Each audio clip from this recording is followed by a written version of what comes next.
All right, be honest with me now. Have you ever thought to yourself when you're stressed, why is it that all I can think about is carbs, sugar, that pint of ice cream, that chocolate chip cookie, or maybe that slice of pizza? Why is it when I'm stressed, all I want is carbs and sugar? Well, what I've found is that the more we understand why we have these cravings, the better we can plan and prevent ourselves from making bad decisions when stress inevitably comes around. So let's break this down a little bit. When you are stressed, your body's going to be releasing high amounts of cortisol. Now, cortisol is your stress hormone. That's what allows your body to deal with the stress that you are under, which is really helpful short term. But long term, that's not so great. And one of the detriments of having high cortisol for too long is it starts to lower our levels of serotonin. Now, serotonin is what allows us to feel happy, makes us feel really good, right? So our body doesn't like it when we have low levels of serotonin. So when it feels that low levels of serotonin when we're stressed, it's going to do whatever it can to help us increase our levels of serotonin. Now, serotonin comes from this thing called tryptophan. It's an amino acid that you typically would associate with turkey, but it also comes from things like eggs, cheeses, and other dairy products, things like that. So what our body will do is it'll try to get more tryptophan into the brain so that the brain can create more serotonin. But here's the problem is tryptophan has a really hard time getting into the brain. It needs something to actually transport it across the brain to get it over there. And that helpful item is going to be insulin.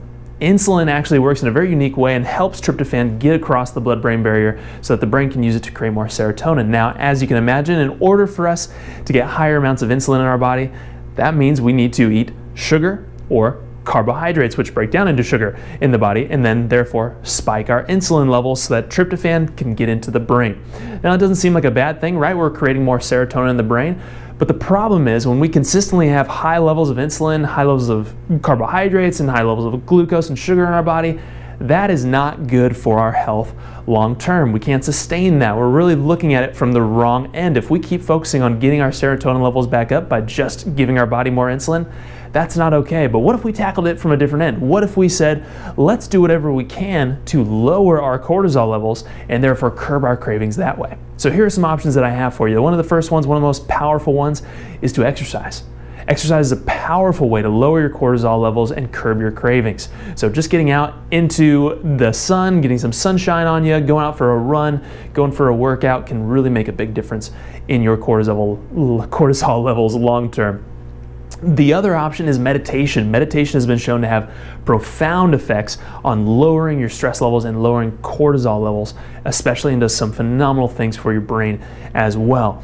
And then one of the last things that I want to address is making sure that we're avoiding foods that are causing high levels of inflammation. So that'd be like things like sugar or even other things that maybe you're allergic to, things that are causing lots of inflammation in the body will also make you crave more because they're spiking your cortisol, which is lowering your serotonin and making you crave more. So that is why when you are stressed, you are constantly having these cravings for sugar and carbohydrates. So hopefully next time stress comes around, hopefully next time you have those cravings come around, you know better than to just keep going for those carbs and sugar. You know to tackle your cortisol levels by using one of those 3 tactics that can help you lower your stress levels and combat those cravings the right way and prevent you from making bad decisions like tackling a whole pint of ice cream by yourself.